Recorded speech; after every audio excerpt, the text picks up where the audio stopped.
अस्सलाम वालेकुम।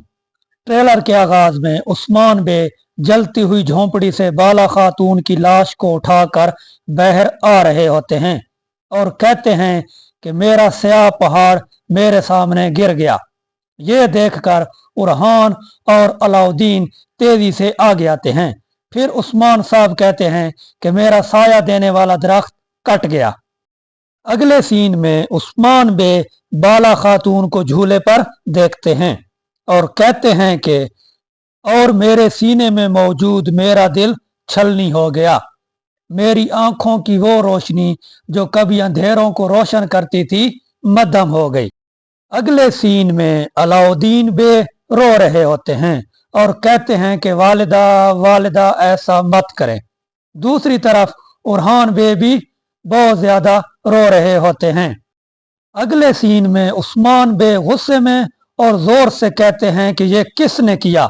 तो ऐन उसी वक्त मरियम कहती हैं कि यह धोखा देने वाली बेगम खातून है।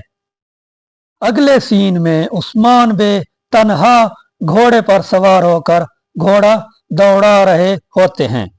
अगले सीन में जेर कुतै सिपाहियों से कहता है कि छोड़ दो मुझे, ये मेरी गलती है, मैं उनकी हिफाजत नहीं कर सका। अगले सीन में अलाउद्दीन बे बाला खातून की कई झंडे में लिपटी मैयत को सबूत लाते हैं, जिसको देखकर फातिमा खातून कहती हैं कि भाई नहीं नहीं नहीं, यहाँ हर आंख अश्कबार होती है। अगले सीन में अलाउद्दीन बे कहते हैं कि दफनाने की तैयारी करो, हम अपनी वालिदा को दफन करेंगे।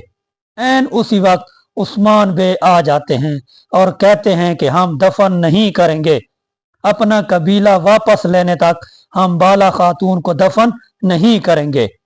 बाला खातून को उनकी बेटी के पहलू में दफन करने तक हमारे लिए रुकना हराम है। अगले ही सीन में उस्मान बे छुपके से इल्बाए और बेगम खातून को देख रहे होते हैं। अगले सीन में उलुगान गुस्से में नेजा दरवाजे पर मार देते हैं।